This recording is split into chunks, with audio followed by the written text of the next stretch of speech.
It was another sleepless night of suffering for Mason. There he was, once again, on the cold office floor, shaking like a leaf. His heart was pounding erratically. His ice-cold hands wouldn't stop sweating. His breathing? He could barely catch his breath. Another one of those panic attacks that had been tormenting him for 25 years, ever since he was a kid, when he watched his mother die right in front of him in a terrible accident. Mason ran one of the country's largest telecommunications companies, rich, powerful, respected, but nobody had any idea about the hell he lived through every single night. He dragged himself to his desk and grabbed his medication. He took 2 pills, then 3. As always, it didn't help at all. He'd already seen countless doctors, spent a fortune on treatments. Everything was useless. He went to the couch and lay down, waiting for that agony to pass. Just like he did every night for over 9,000 times in his life. From outside, the elevator made its usual sound. A young woman appeared pushing a cleaning cart. It was Sarah, her hair pulled back simply, wearing a blue cleaning company uniform. In her arms, she carried a little girl who was sleeping peacefully. Sarah stopped at the reception area and settled her daughter on the couch, covered her with a little pink jacket. Life hadn't been easy.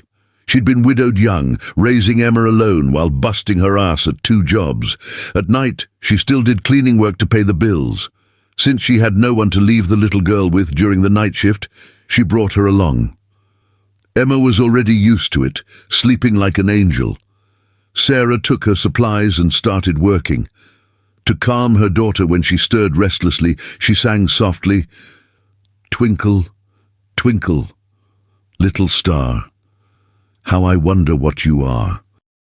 Her voice came out sweet and gentle, like a warm hug for the heart, like a cozy embrace. Inside the office, something impossible happened. Mason stopped shaking. His breathing began to come naturally. His heart slowly calmed down. For the first time in 25 years, he felt a peace that no medication had ever been able to give him. He got up, hardly believing it, and went to the door. He took a peek and saw that beautiful scene, a simple mother singing to her daughter while she worked. So much purity, so much love, that his eyes welled up with tears. Sarah continued singing, not knowing that someone was listening, not imagining that she had just performed a miracle, not knowing that for the first time in decades, a man was going to be able to sleep in peace. Mason returned to the couch. The sweet voice still echoed outside. He closed his eyes and slept deeply. 8 hours straight, no nightmares, no waking up in the middle of the night, no need for any medication.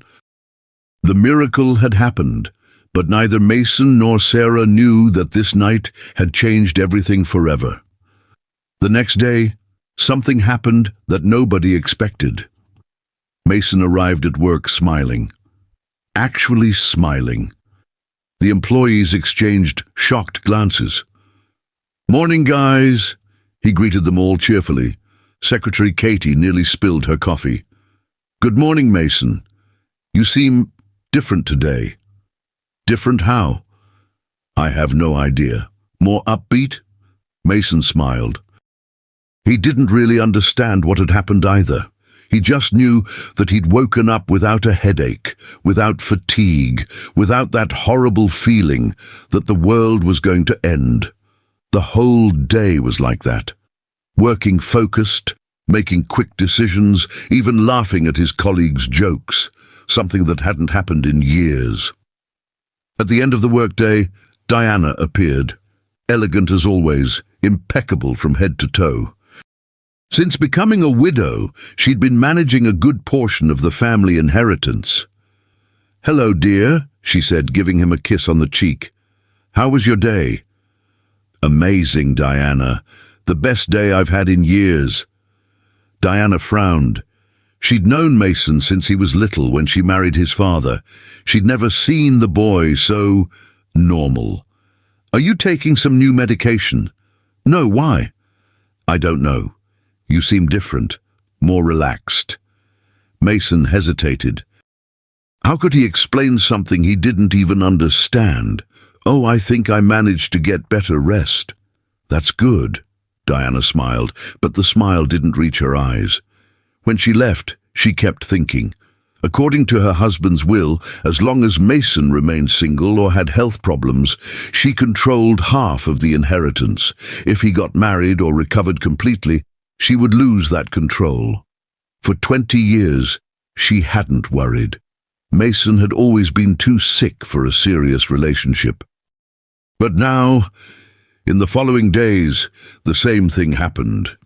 Mason arrived early, worked well, left late, very late, always with the excuse of an important project. On Friday, Diana decided to test him. "Mason, should we go out to dinner?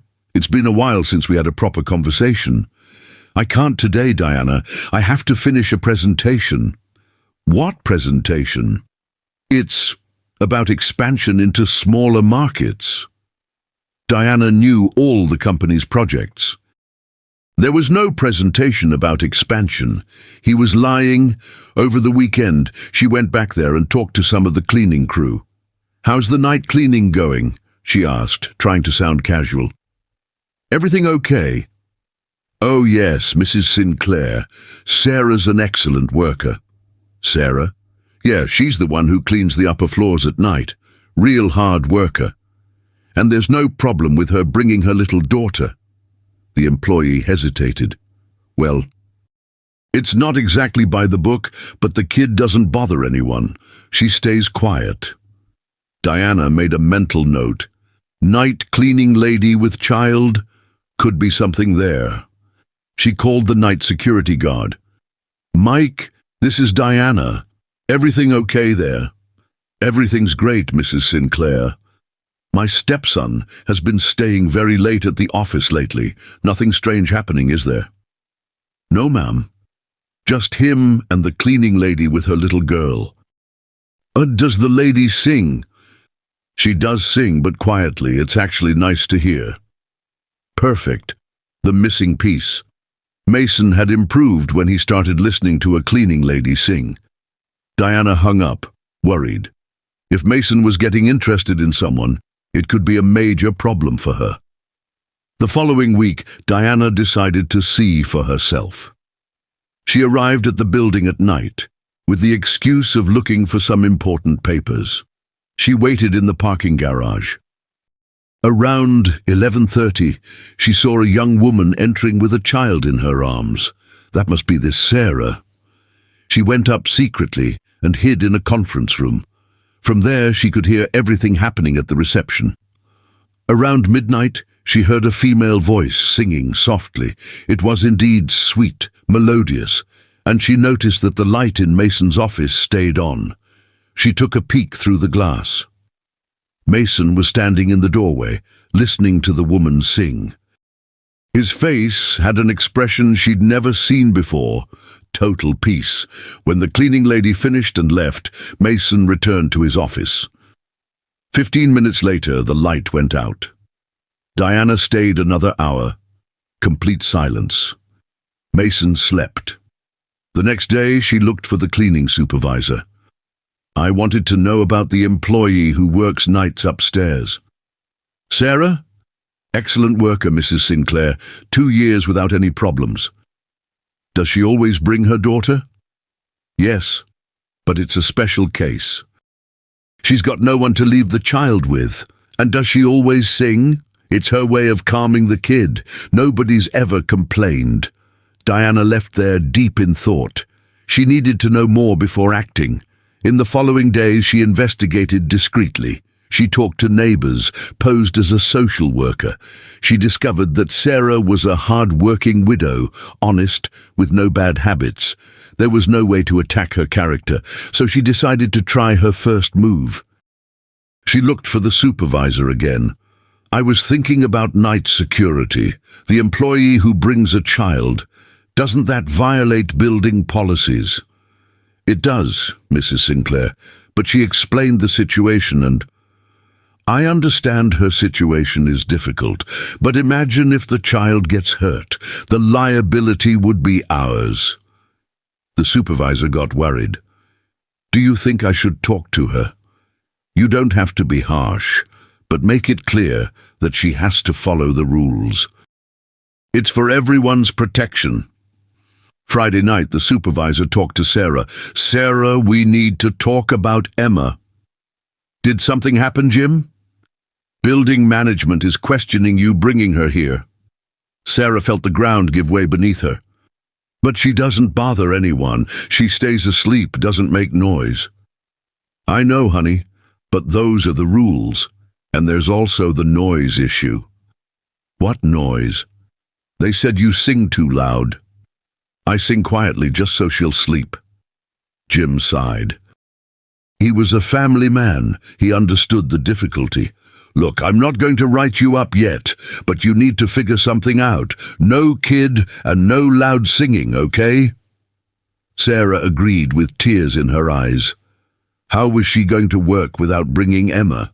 And if she couldn't sing, how was she going to calm her daughter? That night, she cleaned in silence. Emma woke up anxious and asked, "Mommy, sing the star song." "I can't, sweetie. You have to stay quiet." In the office, Mason noticed that something had changed. There was no music. Without knowing why, he felt anxiety returning. Not the full-blown panic attack, but a strange restlessness. He went to the reception and saw Sarah working with a sad expression. "Good evening," he said politely. "Good evening, sir," she replied without looking up. It was the first time they had spoken, and Sarah had no idea that this wealthy man depended on her voice to be able to live. The next day, Mason couldn't sleep well. He spent the whole night thinking about the sad cleaning lady. He decided to investigate. He called the supervisor. "Jim, this is Mason. I wanted to know about the employee who cleans my floor." "Sarah, any problems?" "No, quite the opposite. Yesterday she seemed kind of upset. Did something happen?" Jim hesitated. "Oh, it's just, we got a complaint about her bringing her daughter to work." "What complaint?" "From building management. They said no children allowed, no noise either." Mason frowned. "Jim, I'm the main tenant on that floor. If anyone were going to complain, they'd complain to me first. That really is weird." "Who exactly complained?" "Diana said that." "My stepmother?" "Yeah, she said she had received complaints." Mason hung up with something not feeling right. Why would Diana get involved with a cleaning employee?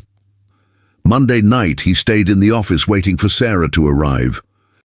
When she appeared, he came out to talk to her. "Hey, Sarah!" She got startled. "Good evening, sir. Could I talk to you for a minute?" Sarah looked nervously at Emma, who was sleeping on the couch. "Did I do something wrong?" "Not at all. It's just a conversation." They stayed right there in the reception. Mason noticed that she kept her distance, clearly uncomfortable. "Have you always worked here at night?" "For 2 years, sir."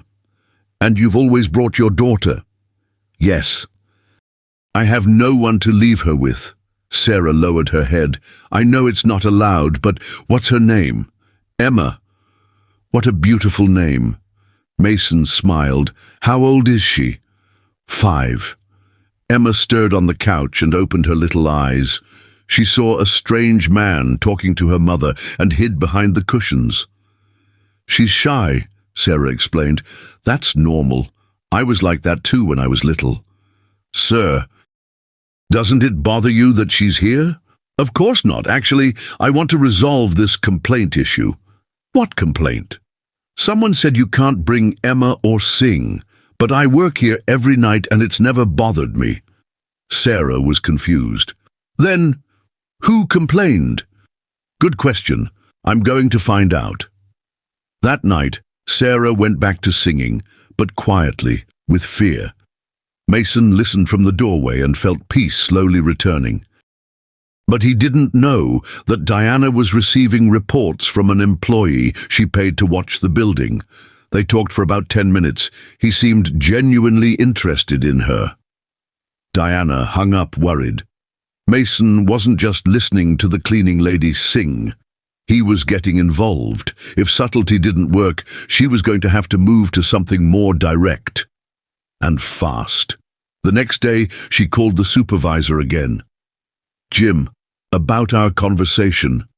"Oh, Mrs. Sinclair, I talked to Mason.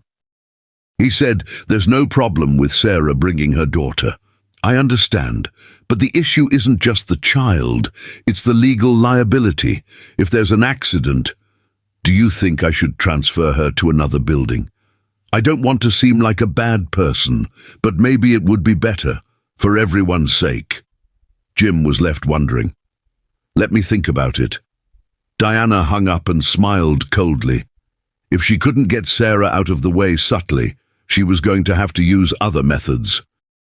For 20 years, she'd protected Mason from everything that could hurt him. Now, she was going to protect him from the biggest threat, himself. Sarah still didn't know it, but she'd messed with the wrong family. And anyone who messes with the Harrington Empire never comes out unscathed. The war had only just begun. 6 weeks had passed since that first conversation between Mason and Sarah. During this time, a nice routine had formed. He started arriving earlier at the office, always with some excuse to be there when she came to work. At first, they only talked about simple things. She would tell him how her day had been. He would talk about work. Gradually, they got to know each other for real. Sarah discovered that behind that important man, there was someone who just wanted peace. Mason discovered that behind that humble cleaning lady, there was a brave woman who faced everything alone. Emma also got used to him. From the first times when she would hide, she moved to greeting him with a shy wave. Then she started showing him her school drawings. "Look, Uncle Mason, I drew you," she said on a Thursday, showing him a stick figure drawing. "Is that really me?" Mason asked, crouching down to her height. "Yes, see, it has hair just like yours." "It's beautiful. Can I keep it?" Emma nodded proudly. It was the first time an adult other than her mother had shown genuine interest in her drawings. In the 6th week, Mason worked up the courage to tell Sarah the truth. "Can I tell you something important?" he asked, after Emma had fallen asleep on the couch. "Of course. Since I was little, I've had a serious problem. I can't sleep well. I get anxious, scared. I've tried everything: doctors, medication, therapy." Sarah stopped arranging her cleaning supplies. "Wow, that must be so hard. But you know when that changed? The day I heard you singing for the first time. It was the first peaceful night I'd had in 25 years. Really? You saved me, Sarah. Without even knowing it, you gave me my life back." Her eyes lit up. "I never thought singing could help someone like that. It's not just the singing. It's all of you. Your caring way, your strength, the love you have for Emma. You reminded me that the world still has good things." Sarah felt embarrassed. "Mason, you're a really good man, but we're from very different worlds." "So what? What matters is how we feel, right? You're rich, important. I'm just a... You're not just anything." He moved closer to her. "You're the most special person I've ever met." "Mason, I fell in love with you, Sarah, and with Emma too." She felt her eyes fill with tears. "I fell in love too, but I'm scared." "Scared of what?" "Of people talking badly, of you regretting it later, of Emma getting hurt." "I'll never regret it, and I'll always protect both of you." They hugged for the first time. It was the first real hug Sarah had received since becoming a widow. It was the first hug Mason had given without feeling his chest tighten with anxiety. That night, they slept on the office couch. Mason slept 10 hours straight, with Sarah on his chest and Emma sleeping peacefully beside them. But they didn't know that, across town, Diana was getting a phone call that would change everything. "Mrs. Sinclair, this is Carlos from the building. I need to report a situation." "What situation?" "Your stepson spent the night in the office with the cleaning lady and her daughter." Diana clenched her fist. The situation had gotten out of control. It was time to act. The following Monday, Diana already had a plan mapped out. If subtlety wasn't working, she was going to use the power she'd accumulated over the years. First move, attack where Sarah felt the most pressure, her job. She called an acquaintance who had connections at the company where Sarah worked mornings. "Christopher, this is Diana Sinclair. I need a delicate favor." "Of course, Mrs. Sinclair. How can I help you?" "You have an employee there named Sarah Collins. I want you to find a way to let her go." "Let her go? But why?" "Personal matters. I'll pay you $15,000 to handle this without much fuss." Christopher hesitated for a few seconds. $15,000 was a considerable amount. "Leave it to me, Mrs. Sinclair." Wednesday of that same week, Sarah arrived at her morning job and was called into the supervisor's office. "Sarah, I'm really sorry, but I'm going to have to let you go." "What? Dave, did I do something wrong?" "No, it's not that. The company is going through restructuring. I have to cut some employees." "But I'm one of the most senior people here." "Yeah, but you know how it is. Sometimes the decision comes from above, and there's nothing we can do." Sarah left there devastated. It was one of her best jobs, and losing that income was going to make her budget really tight. Diana waited a whole week before delivering the second blow. She couldn't seem too obvious. The following Monday, she hired a private investigator to look into details of Sarah's life. She wanted information she could use as ammunition. "Mrs. Sinclair, I found some interesting things," the detective reported 2 days later. "Tell me." "She lives in a rental apartment that's always on the edge of being late. The landlord is pretty strict about these things."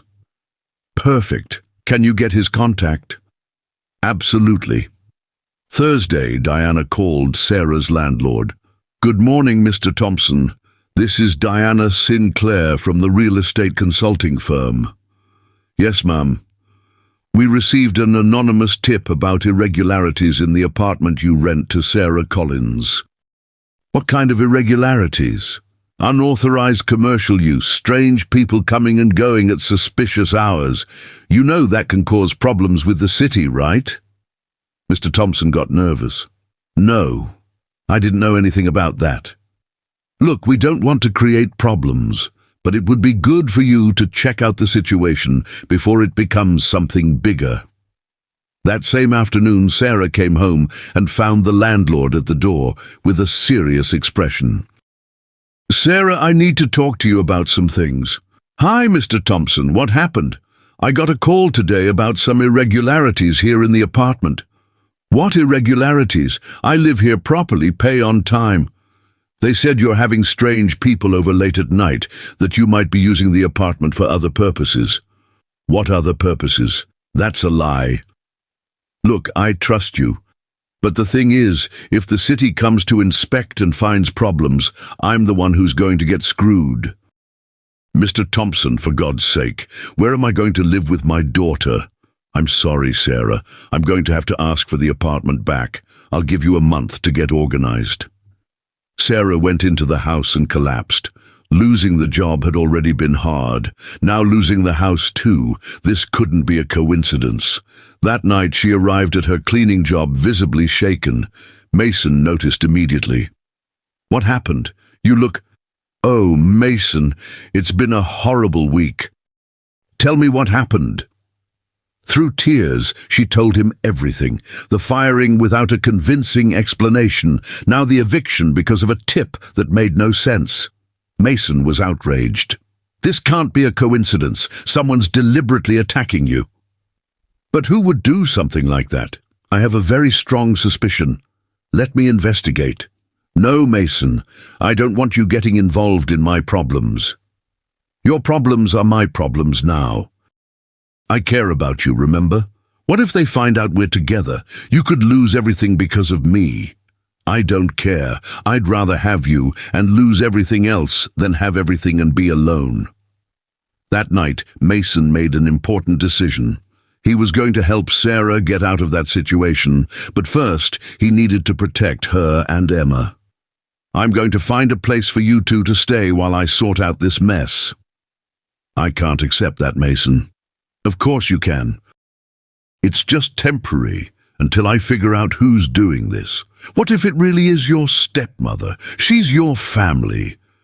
Real family doesn't hurt the people you love. If it's her, she'll have to choose between stopping this or losing me." Sarah knew that accepting his help was risky, but with a little girl to protect, she didn't have many options. What she didn't realize was that accepting this help was going to give Diana exactly the proof she needed to attack even more cruelly. At the end of the week, Mason found a simple room in a hotel near downtown. Nothing too fancy, but clean and safe for Sarah and Emma to stay while he sorted out the situation. Diana discovered the hotel the next day. Her network of informants was efficient. He rented a room for the whole month, paid in advance, the hotel clerk informed her over the phone. Diana smiled with satisfaction. It was exactly the ammunition she needed.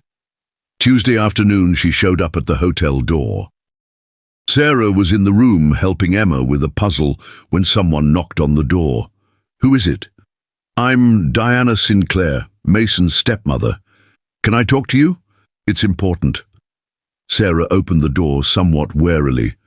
The woman was elegant, well-dressed, but had something in her look that made her feel uncomfortable. "Sorry to show up like this, dear, but I really need to talk to you." Diana entered without waiting for an invitation. "What do you want, ma'am?" "First, I want to get to know you better." Diana looked around the room. "Nice place. Did Mason pay for this?" Sarah felt embarrassed. "It's just temporary, until I sort out some problems." "What problems, honey?" "I lost my job and had to leave my house, but it's temporary." "Oh my, what a difficult situation, right?" Diana feigned compassion. "And now my stepson is helping you financially. He's just being kind because you two are together, I know." Sarah swallowed hard. "How did you find out?" "Dear, I've known Mason since he was little. I know when he's interested in someone." Emma appeared at that moment coming from the bathroom. "Mommy, who's the lady?" "She's someone who knows Uncle Mason." Diana crouched down to the girl's height. "Hi, beautiful. You're Emma, right?" "Yes. Do you know my Uncle Mason?" "I've known him since he was little like you. I took care of him." "Oh, that's cool. He's really nice to me." "Yes, sweetie. He has a very good heart." Diana stood up and looked at Sarah. "Can I say something kind of personal without it being in front of the child?" "Emma, go play with the puzzle and Mommy will be right there." When they were alone, Diana completely changed her expression. The loving smile disappeared. "I'm going to be straight with you, Sarah. I'm worried about this situation." "What situation?" "Mason has some very serious health problems. When he stops taking his medications, sometimes he becomes unstable." "Unstable how?" "He has mood swings, gets nervous, sometimes even aggressive. It's happened with other girlfriends he's had." Sarah felt a chill in her stomach. "He never told me that." "Of course he didn't tell you. Men like that never tell you right away. But he's always been gentle with me." "For now, right? But I've known him for 20 years. I know how dangerous these episodes can be." "Are you saying he could hurt me or my daughter?" "I don't want to scare you, but I've witnessed some pretty ugly episodes. And look, I love him very much, you know." Sarah was confused. Was Mason hiding this side from her? "Look, dear, I understand your situation. You're going through a tough time, no job, no house. It's natural to grab onto help when it appears. It's not just because of the help. I know. You like him. But think about it. What future can you two have? He's from one social class, you're from another. His family will never accept it. What about you? Do you accept it?" Diana put on a fake smile. "I just want what's best for Mason. And for you, too. That's why I'm going to make you a proposal. What proposal? I'm going to help you rebuild your life. I'll give you money for you to leave New York, take your daughter, start fresh somewhere where nobody knows you. How much money? $60,000. It's enough for you to live for a few months while you get organized. Sarah was shocked. It was a lot of money, but at the same time it felt wrong. What if I don't accept? Diana's smile hardened a little. Then I can't guarantee it'll be easy for you to stay in New York. You know how it is. I know a lot of people in the city. Are you threatening me? I'm giving you the chance to choose how your story ends, the easy way or the hard way. Diana left a card on the table. My number's there. You have 3 days to decide. After that, I'll have to resolve the situation my way. She left the room, leaving Sarah with her head spinning. Was everything about Mason a lie? Or was she really getting involved with someone dangerous? And if it was true, how to protect Emma? For the first time since meeting Mason, Sarah felt real fear. That night, when Mason showed up at the hotel, Sarah couldn't hide her nervousness. What happened? You're acting kind of strange today. Your stepmother came here earlier. Mason's face hardened. What did she want? She said some things about you, about your past. What kind of things? Sarah hesitated. She said you get nervous when you stop taking medication, that you've had problems with other girlfriends. Mason closed his eyes, took a deep breath. And do you believe that? I don't know what to believe anymore. Sarah, look at me. Really look at me. Do you think I'd be capable of hurting you or Emma? She looked into his eyes and saw only sincere concern. No, I don't think so. Then why are you scared? Because she sounded so sure of what she was saying. What if it's really true? Mason sat on the edge of the bed. I've never hurt anyone in my life, Sarah. The girlfriends I've had left me because I was too complicated, too anxious, but I've never been violent. You swear? I swear on my mother's memory. Sarah sat next to him. Then why would she make up something like that? Because she wants to keep me alone and controlled. As long as I have health problems and don't get married, she continues managing part of the family inheritance. But she raised you. Real family doesn't do this, Sarah. She sees me as a source of money that needs to stay functioning the way it suits her. That night they slept holding each other, but Sarah couldn't completely relax. Diana's words had planted a seed of doubt that was going to be hard to get out of her head. The next day, Mason decided to go to the doctor to clarify the medication issue once and for all. Dr. Park, I need to clear up a doubt. I've reduced my medication quite a bit in recent weeks. What do you mean reduced? Who advised that? Nobody advised it. It's just that I met someone who calms me down, so I didn't feel as much need to take so much medication. The doctor frowned. Mason, you can't alter medication without supervision. These medications need gradual withdrawal. But I feel fine. For now, maybe. But your system can react badly to too abrupt a withdrawal. It can cause rebound anxiety, irritability. Is it dangerous? It can be uncomfortable. That's why we always do the reduction slowly, monitoring symptoms.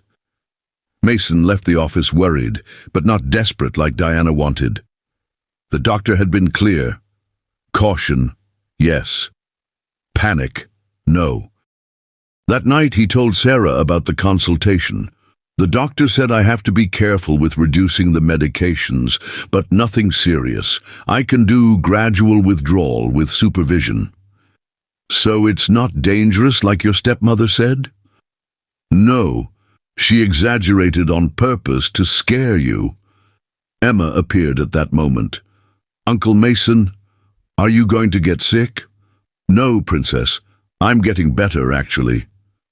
Good. I don't want you to be sad like my daddy used to get sometimes. Mason looked at Sarah. Your husband had health problems? He had mild depression, but he was never aggressive. He was the gentlest man in the world, even on bad days. What if I have some bad days too? Will you be patient with me? Sarah took his hand. Of course I will. Everyone has bad days. What's important is facing them together. That night, Mason felt calmer. But he knew Diana wasn't going to give up easily. If the lies didn't work, she was going to try something else. And he was right. There in her apartment, Diana was already planning the final attack. If she couldn't separate them through fear, she was going to use something much more powerful: the child's safety.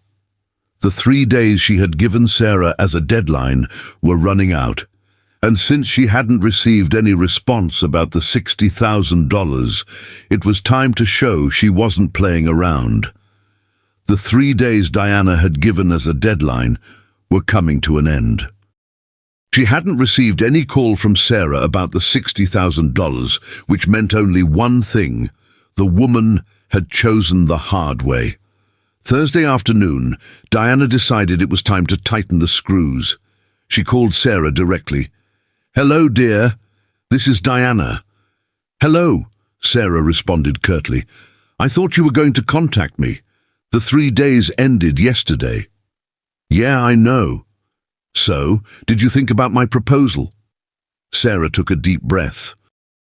After talking to Mason about the doctor, she was sure Diana was lying about his aggressiveness. "I did think about it, and I'm not going to accept." "Are you sure? It's a good amount to start a new life away from here." "I'm sure. I really love Mason, and he loves me. I'm not going to abandon him for money." On the other end of the line, Diana smiled coldly. "I understand. So you chose to do this the hard way, if that's how you want to see it." "Sarah, do you really think you know everything about Mason, that you know his whole life?" "I know enough." "Oh, really? Then he already told you about Amanda Brooks?" Sarah felt a tightness in her chest. "Who's Amanda Brooks?" "His last serious girlfriend. They were together about 8 months, until she ended up in the hospital all beaten up." "That's a lie." "I have the hospital photos. Want me to send them via text?" Sarah fell silent. Could it be true? "And you know why he never had problems with the police?" Diana continued. "Because I took care of everything under the table. It cost me a fortune, but I protected my stepson." "I don't believe a word of it." "You don't believe it? Then ask him. See if he has the guts to deny it looking you in the face." The call was cut off, leaving Sarah with her heart racing. It could all be lies. But what if it wasn't? That night, when Mason arrived at the hotel, she was nervous. "What happened now?" he asked, sitting on the bed. "Your stepmother called today." "What did she want this time?" "She talked about someone named Amanda Brooks." Mason's face became serious. "She mentioned Amanda." "So this Amanda Brooks really exists?" Mason sighed. "She exists. She was my girlfriend 2 years ago." "And you hurt her?" "What? Of course not. Who told you that?" "Your stepmother said she ended up in the hospital because of you." Mason stood up, running his hand through his hair. "Sarah, Amanda had a car accident. She crashed by herself one night, coming back from a friend's house."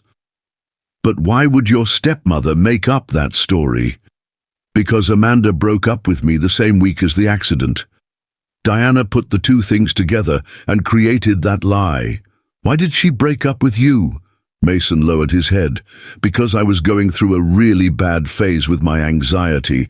I couldn't leave the house. I was constantly irritable, couldn't sleep. She couldn't handle it and left me. And then she had the accident. 3 days later, I even visited her in the hospital, felt terrible that she had broken up with me at such a bad time." Sarah analyzed his face, looking for signs of lying. She only saw sadness and sincerity.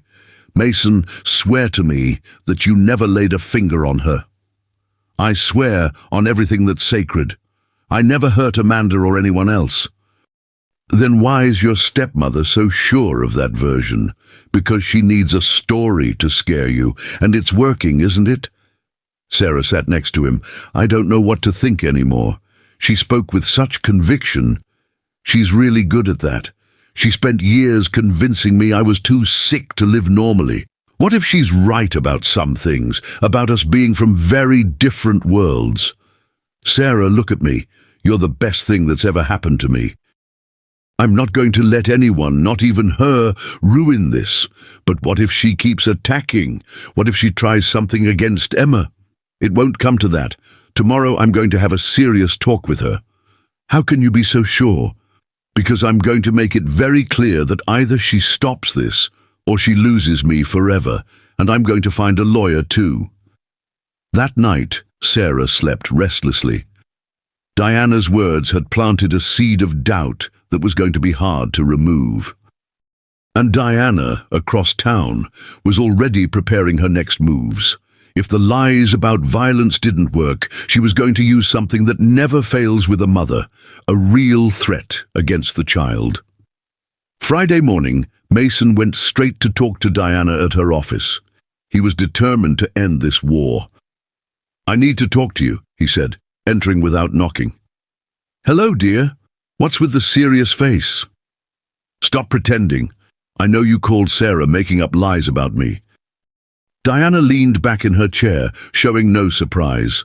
Lies! I only told truths that you don't have the courage to face. What truths? That I hurt Amanda Brooks? That's a blatant lie. Is it? Then explain why she broke up with you and 3 days later was in the hospital. You know damn well it was an accident. Do I? Or is that what you want to believe? Mason approached her desk. Diana, this is going to stop now. Leave Sarah alone. For what? What are you going to do to me? I'm going to cut myself off from you completely, sever all ties. Diana laughed a little. Oh, my dear, you think it's that simple? It is. I'm an adult. I can choose my life. Can you really? Even being someone with a 20-year psychiatric history? Mason felt a stab of worry. What are you talking about? I have reports from every doctor you've ever consulted. They all talk about your mental problems, medication dependency. That doesn't mean anything. In court, with the right lawyers, it can mean a lot. I can claim you're not capable of managing your own assets. You would do that? To protect you from a gold digger? I would. Sarah's not a gold digger, isn't she? Then why hasn't she introduced you to her family? Why does she only appear hidden in your life? Because she's embarrassed about the social difference. Or because she's hiding something. Mason left there more worried than angry. Did Diana really have that much power? In the afternoon, he looked for his lawyer. Attorney Mitchell, can someone challenge my capacity because of anxiety? Completely no, but challenging your capacity to manage a large estate, that's tricky. How so? If someone can prove you have episodes that affect your judgment, a judge can order financial supervision. And who would do that supervision? Usually a close relative. What if I want to defend myself? You can, of course. But it would be a long, expensive and very draining process. Plus, your stepmother has resources to hire a very good legal team. Mason left there worried but not defeated. He was going to look for other lawyers, other opinions. That night he arrived at the hotel earlier. Hi, Uncle Mason. Emma ran to hug him. Hi, Princess. How was school? Great. I drew you again. She showed him a colorful paper. It's beautiful. I'm going to keep it right here in my heart.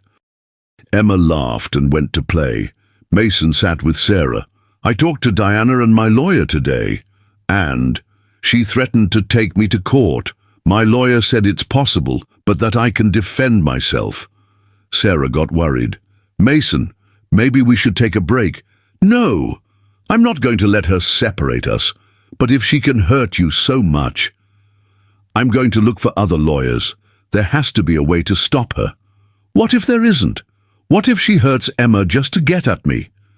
She won't do that. As bad as she is, she's not crazy. Emma appeared at that moment. "Uncle Mason, Mommy said maybe we'll travel this weekend." "Really?" Mason looked at Sarah.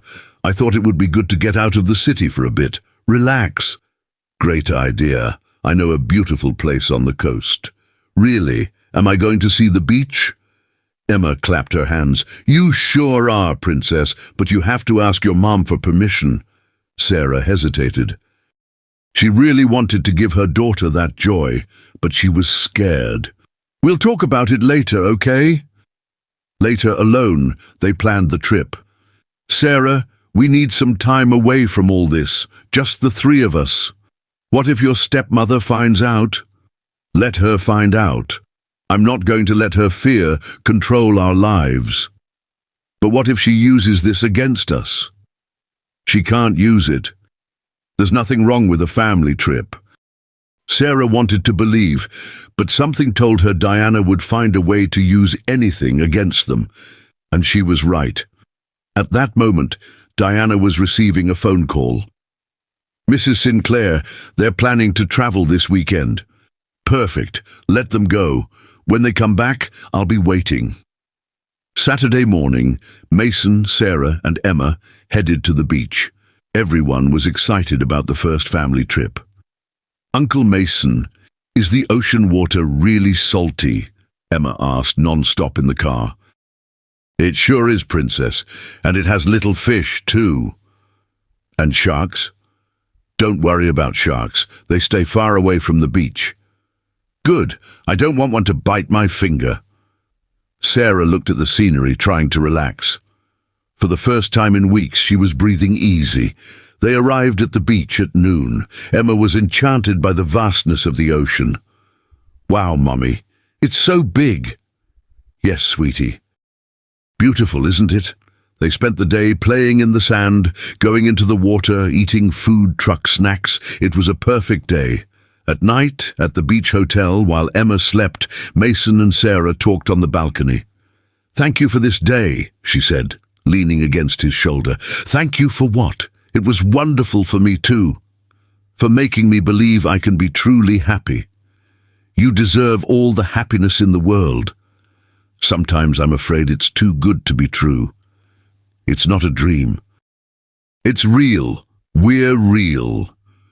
Sunday afternoon, they returned to New York refreshed. Emma fell asleep in the car, tired from so much fun. When they arrived at the hotel, Sarah noticed there was an elegant woman at the reception. It was Diana. "How was the trip?"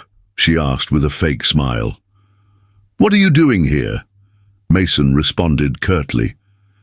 "I came to talk to Sarah. It's urgent." "There's nothing to talk about."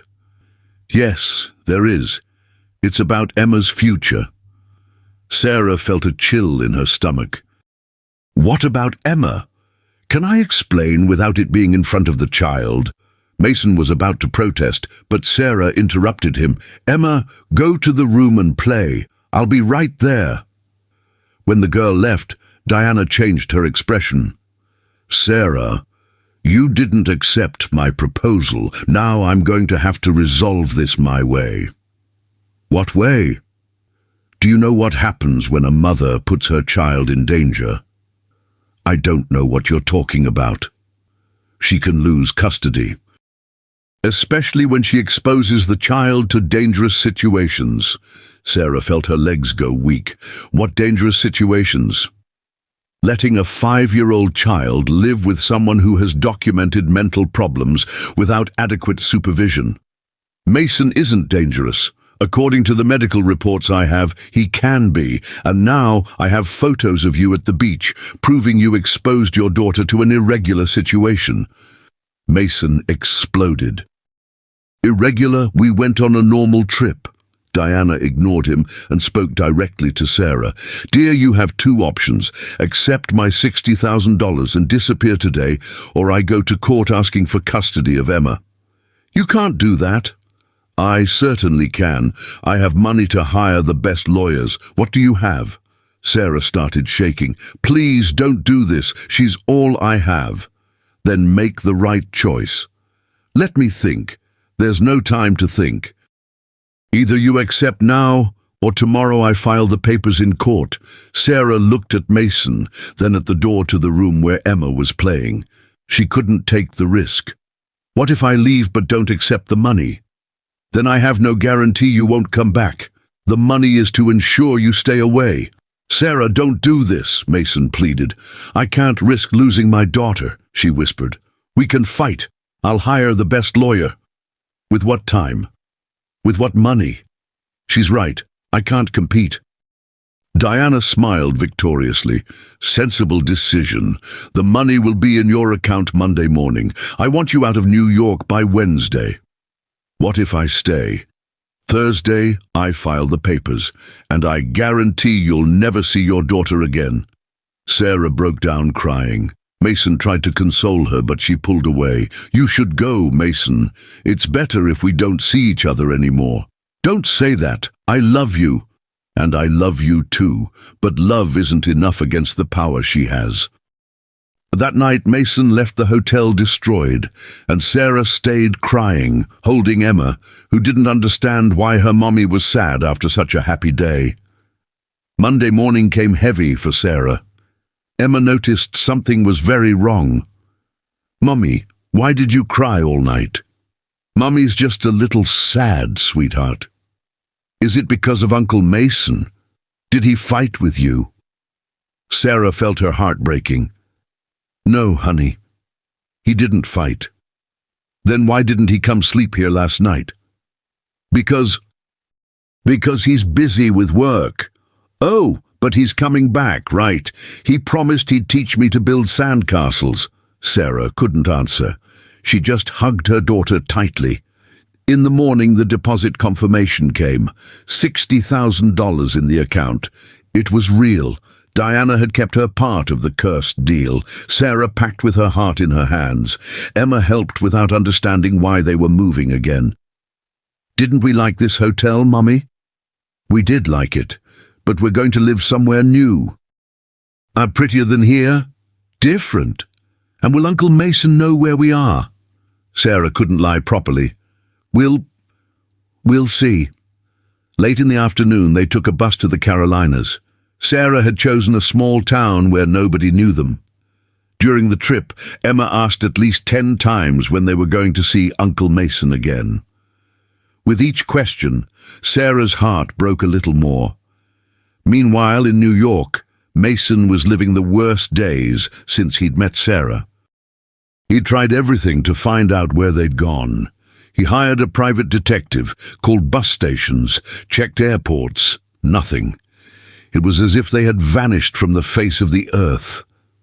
Thursday, he showed up at Diana's office. "Where are they?" "Far from here, starting over as agreed." "Agreed by whom? I didn't agree to anything." "She agreed. It was the smartest decision she's ever made." "You destroyed my life. I saved your life. In a few months you'll understand." "I'll never forgive you for this." "You don't need to forgive me. You just need to accept that I did it out of love." In the following weeks, Mason entered a downward spiral. He went back to high-dose anxiety medication, but even then he couldn't sleep. He stopped eating properly, missed work some days. The employees got worried. "Mr. Mason is going through a difficult time," Diana explained to anyone who asked. "But it'll pass."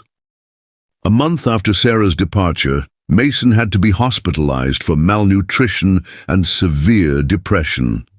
"He's talking a lot about a woman and a child," the doctor commented to Diana.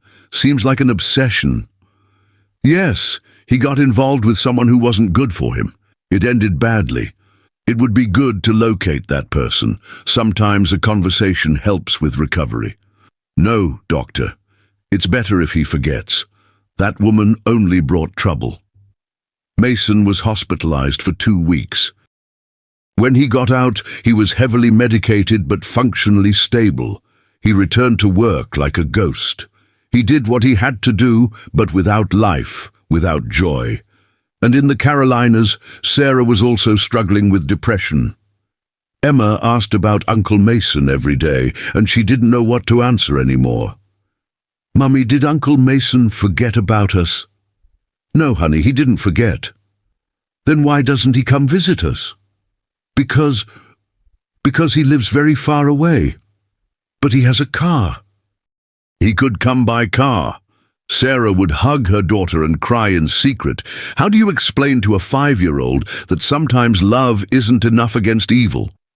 Diana had won using the cruelest weapon of all, a mother's love for her child. But she didn't know that far away, Mason was starting to put together the pieces of the puzzle. And when the truth finally came to light, revenge would be sweeter than any victory. 3 months had passed since Sarah and Emma disappeared from Mason's life. He had tried everything to find them at first: detectives, searches at bus stations, even reward offers. But all roads led to dead ends. Diana always appeared with convincing explanations about why the searches failed. "Those people know how to hide," she would say. "They probably used fake names." Gradually, Mason gave up. He returned to heavy medications, weekly consultations with the psychiatrist. Diana seemed satisfied seeing him controlled again. But on a Wednesday afternoon, something happened that changed everything. Mason was organizing some old documents when he found a folder he didn't recognize. Inside, there were papers about personal security consulting and family investigation, services he had never hired. The dates caught his attention. They were all from the weeks before Sarah disappeared. "That's weird," he murmured, looking at the invoices. The amounts were high, $45,000 here, $30,000 there, and all authorized by Diana. He called her. "Diana, I found some invoices here from a security company. Do you know what this is about?" "Oh, that. It was to protect you from that woman. I hired investigators to find out more about her." "Investigation? Why?" "Because I suspected she wasn't who she claimed to be, and I was right." Something in Diana's voice sounded different, too satisfied. That night, Mason couldn't get that conversation out of his head. He started rethinking the whole story. There were too many coincidences. Sarah losing her job and home at the same time, disappearing just when Diana increased the pressure. Thursday, he made a decision. He called the detective he had hired before. "Tony, this is Mason Harrington. I want to hire you again." "Of course, Mr. Harrington. Do you want me to keep looking for your girlfriend?" "Actually, I want you to investigate my stepmother." There was a pause. "Your stepmother?" "That's right." "I want to know everything she did in the weeks before Sarah disappeared, but it has to be discreet. Can I ask why?" "I have a suspicion that she had something to do with their disappearance." Tony was experienced and had already noticed strange things in the previous case. "Mr. Harrington, to be honest, I always thought the speed they disappeared was suspicious. It was very professional." "What do you mean?" "Usually when someone runs away on their own, they leave traces." "They disappeared, like they had specialized help." Mason's heart raced. What kind of help? Someone with money and influence. Someone who knew exactly how to make a person disappear. 4 weeks later, Tony showed up at Mason's apartment with a thick folder. It had been a difficult investigation. Diana was careful and had connections. But money always leaves a trail. "Mr. Harrington, what I found is going to shock you." "Tell me." "Your stepmother moved a lot of money in the weeks before the disappearance. Strange transfers, payments to investigation companies." "What companies?" "One specialized in following people, another that does, let's say, pressure services." Mason stood up from his chair. "Pressure? Anonymous calls, false reports, that kind of thing. And there's more." Tony opened another folder. "She withdrew $60,000 in cash 2 days before they disappeared." $60,000, and I managed to trace some of her calls. One was to Sarah's former boss on the day she was fired, another to the apartment landlord. It hit him like a ton of bricks. Mason sat down heavily. She orchestrated everything. It looks that way. Your stepmother set up a perfect trap. And I fell for it like an idiot. Tony showed more documents. There's something you need to see. It was a detailed report of Diana's every move. Every phone call, every transfer, every contract she made. She didn't just separate you two, she systematically destroyed Sarah's life until there were no options left. Mason read everything with his eyes filling with tears, but not of sadness, of pure rage. Tony, I need you to find them, whatever it costs. I'm already working on it, but it's going to take a little longer. And I need something else. What? I want to confront Diana, but I need her to confess. Can you help me with that? Tony smiled. Leave it to me. I know exactly how to make someone talk too much. That night, Mason barely slept. For the first time in months, it wasn't anxiety. It was because he finally had a plan to get his family back. Mason spent the next 2 weeks planning every move with Tony. He couldn't just accuse Diana. She was too smart. She'd deny everything. He needed to make her feel safe enough to tell the truth. The strategy is simple, Tony explained. You're going to pretend you've given up on Sarah. You're going to thank Diana for protecting you. When she feels victorious, she's going to want to brag. What if it doesn't work? It'll work. I know the type. She wants recognition for what she did. Friday, Mason arranged dinner with Diana at a discreet restaurant. He said he wanted to talk about moving forward. I'm so glad you're feeling better, dear, she said, cutting her fish elegantly. Yeah, I finally managed to get over that phase. I knew it would pass. I always knew you were strong. You know what? I think you were right about Sarah. Diana's eyes lit up. How so? Maybe she really was only interested in my money. Otherwise, why would she have disappeared like that? Exactly. I tried to warn you, but you didn't want to listen. Mason leaned forward, feigning intimacy. Can I confess something to you? Sometimes I get curious about how everything happened so coordinated. Coordinated? She lost her job, her house, everything at once, and then disappeared without a trace. She must have had professional help. Diana hesitated. Why do you want to know that? To understand how you protected me. I want to appreciate what you did for me. She smiled, clearly satisfied. Well, I have my contacts. It must have been expensive. It was an investment in your future, and it was worth it. Tell me a little about how you did it.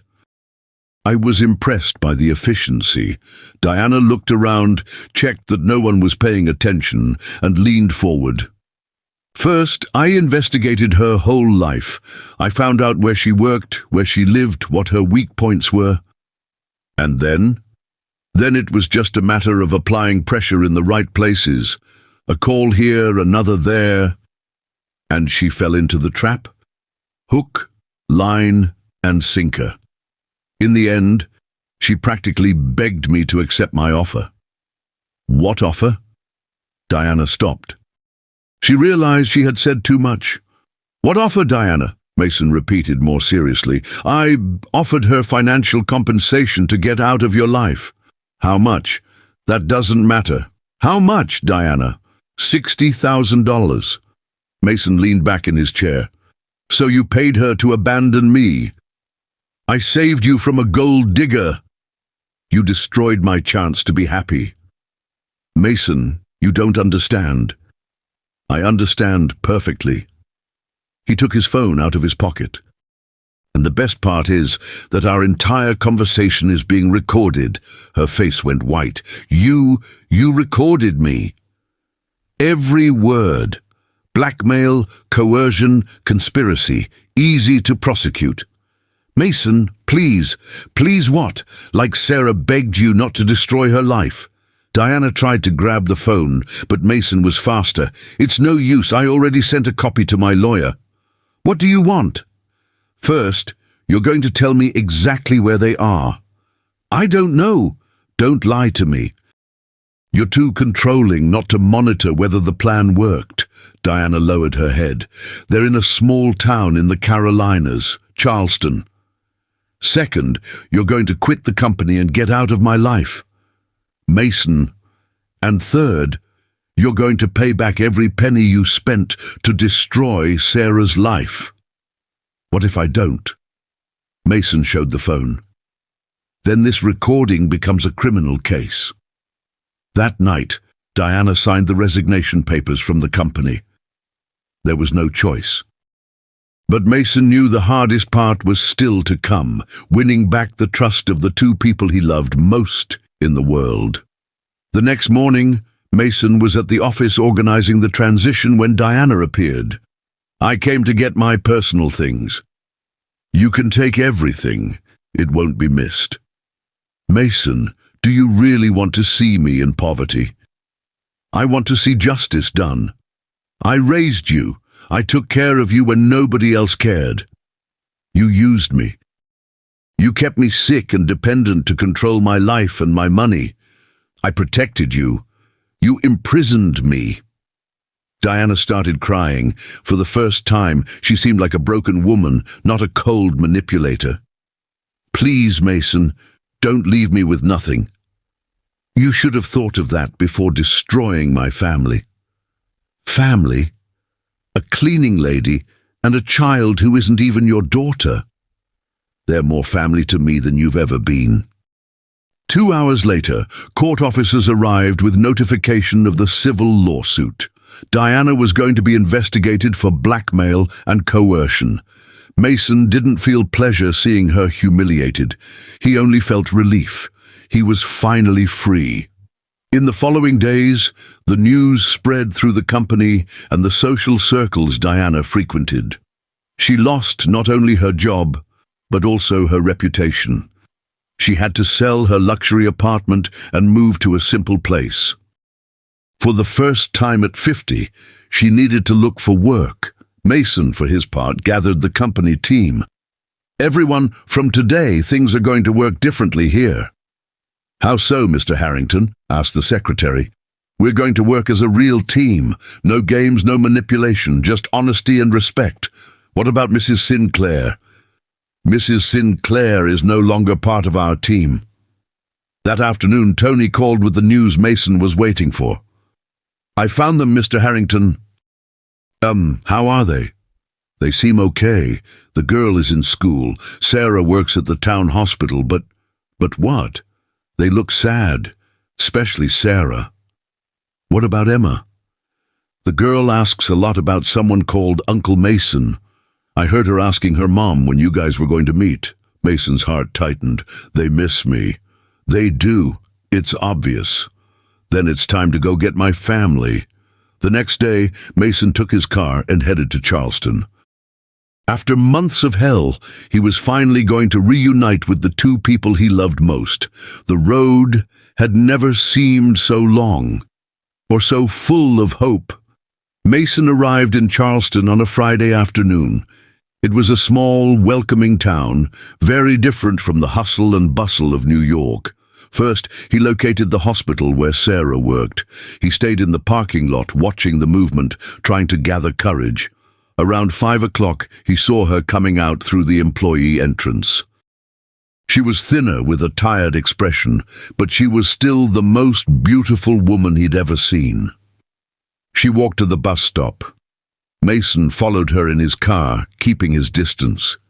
He saw where she got off, saw the simple house where she lived. It was a humble place, but well-maintained, typical of Sarah. At 6:30, a little girl came out of the house. It was Emma, visibly taller, more grown, but with the same sweetness. Mason stayed in the car, just watching. He wanted to burn into his memory every detail of those two people. Emma was playing on the sidewalk when she suddenly stopped and looked toward the car. For a moment she frowned as if trying to remember something. Then her eyes slowly widened. "Mister!" she shouted, still uncertain. Mason got out of the car, slowly. "Hi, Emma." The girl hesitated for a few seconds, analyzing his face. Then the memory came back like a wave. "Uncle, may I, son?" She ran toward him. Mason crouched down and picked her up, crying without shame. "Hi, princess. How much you've grown." Uncle Mason, why did you take so long? Mommy is sad every day." Before he could answer, he heard a familiar voice. "Emma, who are you talking to?"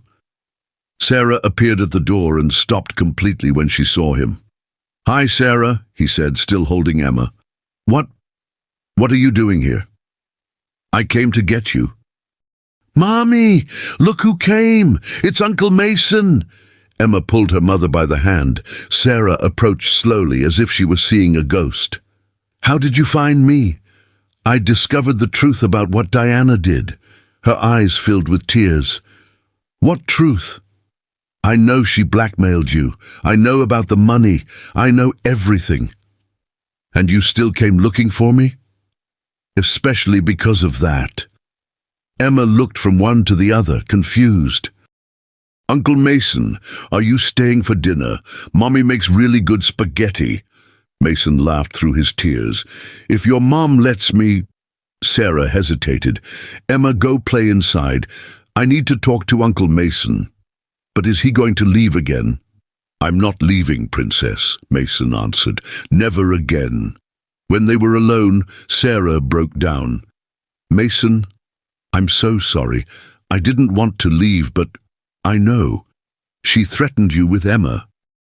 She said she was going to try to take my daughter away from me. I couldn't risk it. You did what any mother would do. You protected your daughter. But I hurt you in the process. Diana hurt me. You were a victim just like me. What about now? What if she comes after us?" "She won't. She lost all the power she had." Sarah looked at him surprised. "How so?" "She's being prosecuted. She lost her job, her reputation, everything." "Wow." "And another thing, part of the money she embezzled is going to be yours, as compensation for everything she did to you." "I don't need it, Mason." "You do need it. You deserve it." Emma appeared at the door at that moment. "Hey, are you going to stand there talking, or are you coming in? I'm hungry." They laughed. Some things never changed. "Come on," Sarah said. "Let's go in." That night, they had spaghetti dinner like a family. Emma told all the news from school, showed her new drawings, sang a song she learned. When she went to sleep, Mason and Sarah stayed in the small living room. "What now?" she asked. "Now we start over, but slowly this time." "Are you sure? After everything that happened?" "I'm sure. You two are the best thing that ever happened to me. Even though Emma isn't your daughter. Family isn't about blood, Sarah. It's about love. And I love you both more than anything." And they hugged on the old couch, planning a future that finally seemed possible. 2 years later, in a simple ceremony at the town church, Mason and Sarah got married. Emma was the flower girl, all proud in her pink dress. 6 months later, he officially adopted Emma. On the day of the hearing, she asked the judge if she could call Mason Daddy. A year later, Gabriel was born, the couple's first child, and every night, Sarah sang to make the children sleep. The same lullaby that once saved a man from the hell of anxiety. "Twinkle, twinkle, little star, how I wonder what you are." And Mason slept peacefully, knowing he had found his true family. 3 years later, Diana worked as a receptionist in a small office. She lost her house, her friends, her status. She lived in a studio apartment, surviving on minimum wage. One day, in a dentist's waiting room, she saw a magazine with a photo of the Harrington family. Mason smiling, Sarah pregnant with their second child, Emma and Gabriel playing in the garden. The headline read, "Businessman talks about happiness. I found my true family." Diana looked at the photo, then at her own reflection in the window. A woman in her 50s, tired, alone. For the first time in her life, she understood what she had lost. It wasn't money or power. It was the chance to love and be truly loved. But some bridges, when burned, can never be rebuilt. And in the Harrington family home, Sarah sang to make the children sleep while Mason rested peacefully beside her.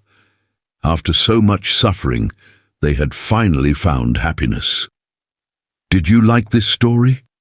Do you think Diana got what she deserved? Do you think Sarah was right to protect her daughter? Tell me in the comments. Until the next story.